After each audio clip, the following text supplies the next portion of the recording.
Satu.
Ini ya teman-teman, inverter Aspro Inverter LF10.48.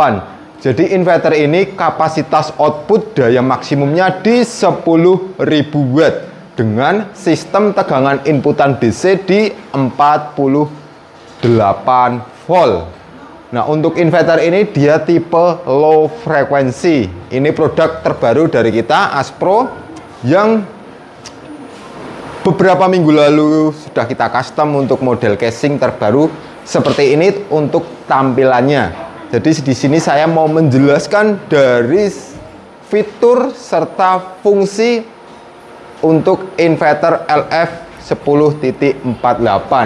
Nah, untuk model dia menggunakan model rack mount dengan ukuran casing 4,5 U atau ketinggiannya ini 20 cm. Nah, untuk lebar dia standar ya, standar rack seperti baterai-baterai. Nah, untuk pengaman dan sistem proteksi di sini ada beberapa MCB. Jadi ini adalah MCB DC dari inputan baterai dan sebelahnya MCB output ke beban pemakaian dan sebelahnya lagi MCB input dari grid PLN. Serta di sini terdapat LCD atau monitoring sistem kerja dari inverter ini. Nah, untuk daya pemakaian, tegangan input, tegangan output, sistem perpindahan, sistem charging, semua dapat kita atur di menu-menu yang ada di tombol ini. Nah, untuk inverter sendiri sudah kita lengkapi dengan koneksi RS485 dan RS232. Koneksi ini berfungsi sebagai komunikasi dengan baterai serta sebagai monitoring sistem ya. Kalau mau kita monitoring atau kita pantau kinerja dari sistem PLTS. Nah, untuk koneksi ke baterai pun juga bisa kita aplikasikan. Yang penting baterai bisa support dengan fitur yang ada di inverter. Beberapa parameter bisa kita lihat di sini. Ini contohnya yang sudah running ya. Ini sedang kita uji beberapa hari sebelum kita install ke customer. Nah, kita lihat di sini. Nah, ini untuk inverter dia running continuous di angka 1600-an watt karena kapasitas 10.000 watt.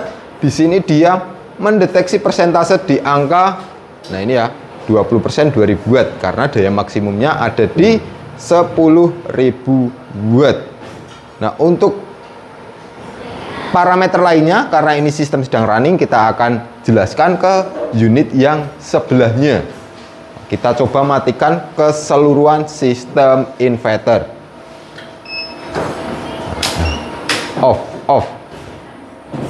Jadi di sini kita juga sudah lengkapin dengan tombol soft start. Tombol soft start ini berfungsi untuk menjaga beban kejut yang disebabkan di bank-bank kapasitor yang terdapat di inverter, yang berfungsi agar baterai lithium BMS-nya tidak protek.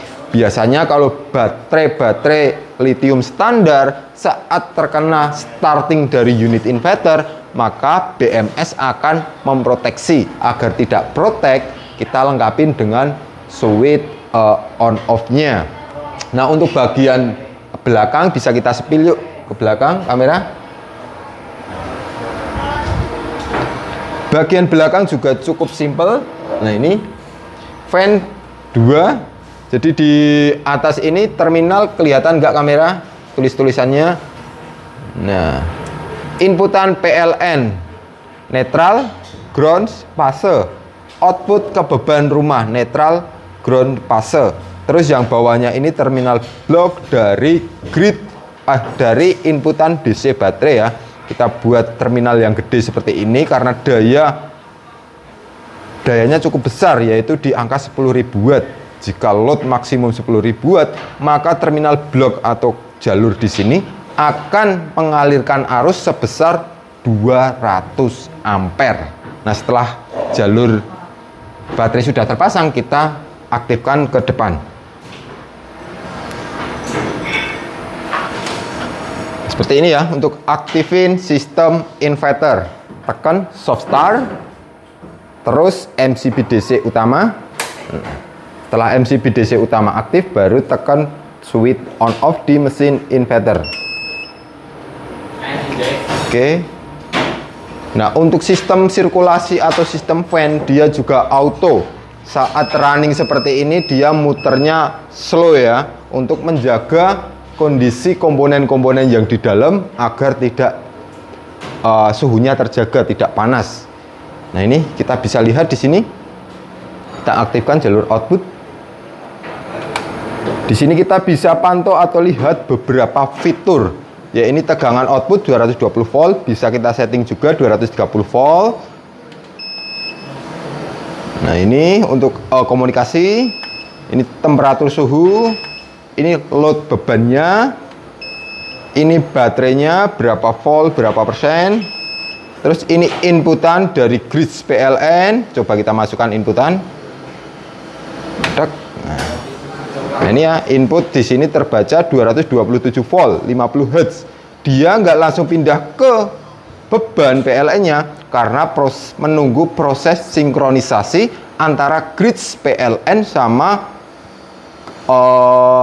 frekuensi dari inverter ini sendiri, sehingga saat sistem perpindahannya, beban di rumah pun juga tetap aman, nggak akan terjadi kedip, jeda, restart maupun persimpangan fase. Sangat-sangat aman untuk peralatan elektronik di rumah Anda. Nah, ini ya untuk inputan. Output 50 Hz, 220 volt. Nah, mumpung ini sistem sudah running, kita juga akan simulasikan untuk proses chargingnya. Nah, ini barusan sudah pindah dari grid PLN ke beban dan grid PLN ngecas ke baterai. Jadi karena kedua sumber antara grid PLN dan inverter gelombangnya sudah sama, maka sistem akan berpindah. Ini kita juga sudah lengkapin di sini KWH PLN. Nah, ini KWH PLN dia untuk running standby dari sistem inverter untuk hidupin fan. Nah, ini di angka 14 watt. Sekarang kita akan simulasikan atau coba untuk proses charging ya. Karena ini udah berpindah ke grid PLN. Ini kita akan lihat. Ini D1 berarti prioritas di grid PLN. Kita arahkan A1, kita arahkan proses charging di C3 aja coba. C3 di sini kita bisa lihat sini. Nah, ini C3 kurang lebih di angka 1.500-an, 1.000 sampai 1.500 untuk kapasitas charging. Jadi arusnya berlahan naik ya, wattnya juga naik. Nah, ini kita buat seperti ini agar saat proses charging starting dia nggak akan trip di meteran PLN.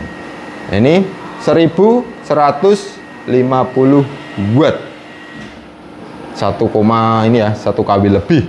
Sekarang kita akan coba arahkan ke maksimum di C6.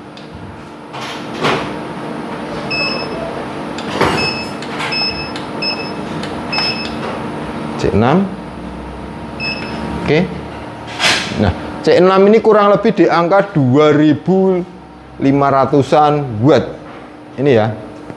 Jadi watt konsumsi dari pengaturan charging ini juga menyesuaikan kondisi baterai. Jika baterai sudah hampir full, maka arus chargingnya juga makin kecil dan membutuhkan watt yang kecil juga. Nanti saat kondisi baterai sedikit, misalkan 20% atau berapa, di kapasitas charging maksimum ini bisa di angka 3000-an watt sana. Nah, langsung aja teman-teman kita lihat unit yang di dalam ya, untuk melihat dalemannya mesin inverter LF10.48 dan sistem kerja lainnya. Yuk kita ke dalam.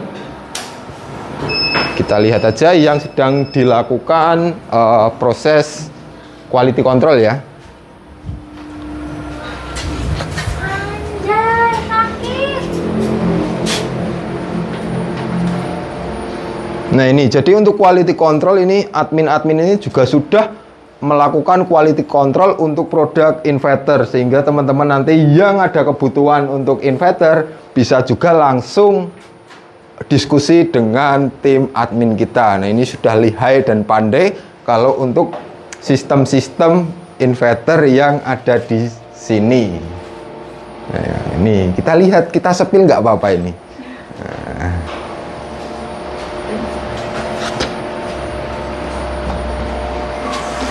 Ini ya teman-teman, beberapa unit inverter yang sedang kita cek sistem, kita running sebelum kita kirim ke customer maupun sebelum kita install ya.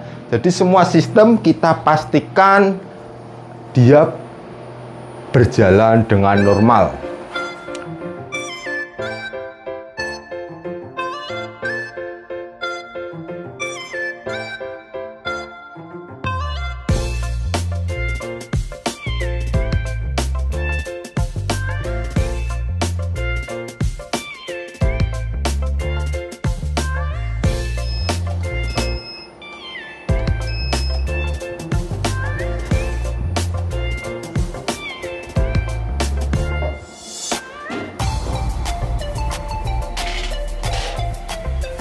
Nah, ini langsung aja kita lihat dalemannya. Jadi semua unit sama ya, kapasitas 10.000 watt.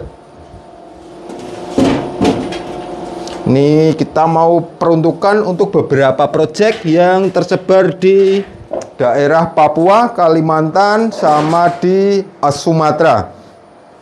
Karena inverter ini adalah jantung utama dalam sistem PLTS. Kalau unit baterai itu kan banyak, kita paralel.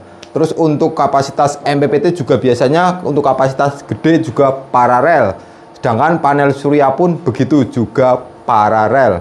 Nah, karena inverter ini hanya satu unit, menghandle untuk beban pemakaian yang continuous dan butuh kestabilan tinggi, kita buat untuk inverter yang benar-benar stabil untuk tegangan, frekuensi, serta power factor.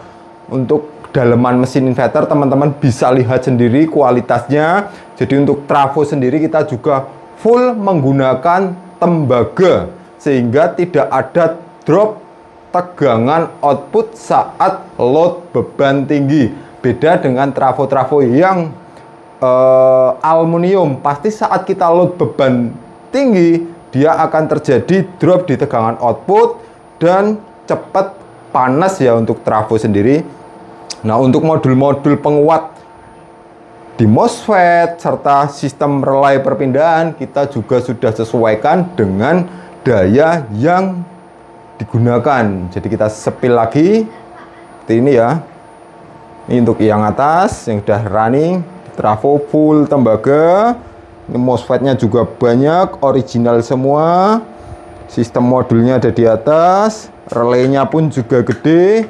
Jadi aman saat perpindahannya, nggak ada loss ataupun nggak ada relay kebakar ya. Kalau ini kapasitas relay 40 ampere, tapi kita outputnya kita paralel 3 unit. Jadi total arus maksimum dari relay ini sampai dengan 120 ampere. Yuk langsung aja kita lihat bebannya. Kita coba aktifkan beban. Di sini kita bisa lihat di watt ini ya, ini. Nah, kita masuk ke watt. Nah, ini ya, watt. Kita akan coba load beban. Ini 1000 watt. Makin naik. Kita juga bisa lihat baterainya 50 volt, 83%. Input nggak ada. Ini ya, tegangan output di range 230-an volt. Jadi untuk tegangan output juga bisa kita atur, mau 220 volt bisa, mau 230 volt juga bisa. Ini 5000 watt. Mantap. Nih, tegangan pun masih stabil ya teman-teman. 234 volt. Beban 6000 watt. Beban 6000 watt continuous, kita tambah lagi 7600. Mantap. Wow, 9000 watt. Kita lihat tegangan 49. Nah, ini luar biasa ya. Tegangan AC output sama sekali nggak ada drop. Masih stabil di 234 volt, 50 Hz untuk frekuensi. Kita lihat lagi load bebannya. Nih, beban continuous di 9 kW atau 90%. Tegangan juga istimewa, stabil. Frekuensi juga stabil. Ada tambah beban lagi nggak? Kita coba tambah beban lagi. Tambah beban. Nah, ini menandakan di atas 10 kW. Buzzer aktif. Buzzer aktif. Nanti saat load sampai dengan 120%, sistem akan memproteksi overwatt. Namun di sini kita bisa lihat untuk beban 90% saja, tegangan serta frekuensi masih stabil. Jadi untuk peralatan elektronik Anda juga sangat-sangat aman. Ya, beban continuous. Jadi bahayanya sistem inverter kalau kualitas buruk saat di load beban tinggi, tegangan tidak stabil, naik turun, serta frekuensi juga tidak stabil, naik turun, itu juga akan berdampak ke peralatan elektronik Anda ya. Jadi elektronik yang sensitif, entah komputer, entah AC, biasa akan sering terjadi kerusakan saat tegangan tidak bagus. Nah, untuk sistem perpindahan pun jika asal-asalan juga akan menyebabkan persimpangan fase, menyebabkan jeda, menyebabkan restart. Itu juga akan merusak peralatan elektronik Anda. Jadi untuk yang ada kebutuhan terkait inverter, nah pastikan kondisi kualitas keseluruhan sistem dari inverter itu benar-benar bagus. Minim saat load beban tinggi, tegangan serta frekuensi sudah masih stabil ya.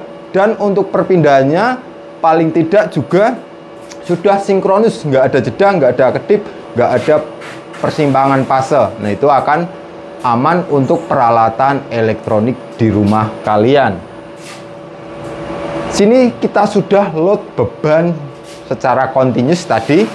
Ini juga masih running di 6000-an watt. Kita akan uji short untuk output. Ini kita nguji short pakai apa ya?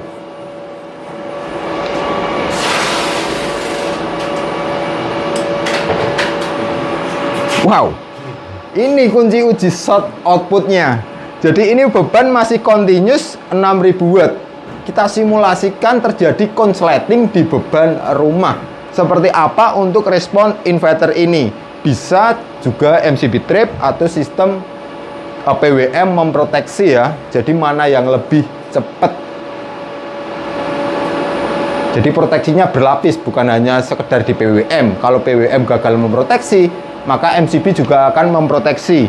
MCB pun ada dua, MCB AC dan MCB DC. mana yang lebih duluan. Kita lihat mendekat, lihatkan LCD, lihatkan output. Outputnya sebelah sini. Oke.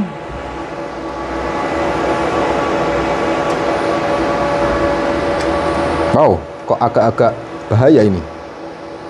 1. Nih, lihat. 0,5. Load continuous tadi di 6.000 watt. Langsung kita shotkan untuk jalur output. Di sini terbaca 0,5. Itu artinya sistem proteksi short circuit output dia aktif di PWM, di controller. Nah, ini MCB nggak ada yang trip. Beberapa saat sistem akan shutdown, akan mati. Kita tunggu saja.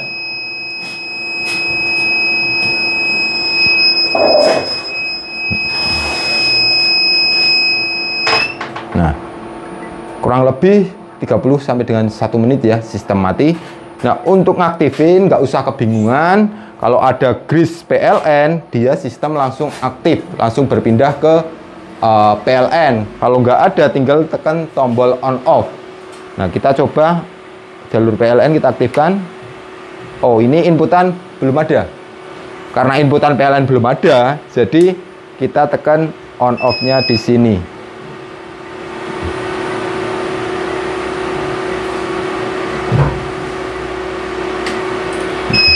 Normal ya, sistem sudah aktif kembali. Tegangan tetap stabil di range 230-an volt 50 Hz. Ya. Buat teman-teman yang ada kebutuhan terkait sistem PLTS maupun terkait kebutuhan inverter, bisa langsung konsultasi dengan tim teknis kita, atau mau bertanya-tanya terkait harga, bisa langsung hubungi tim kita. Nomornya ada di bawah ini. Nah, untuk garansi pun tidak usah khawatir, kita garansi untuk inverter sampai dengan 1 tahun.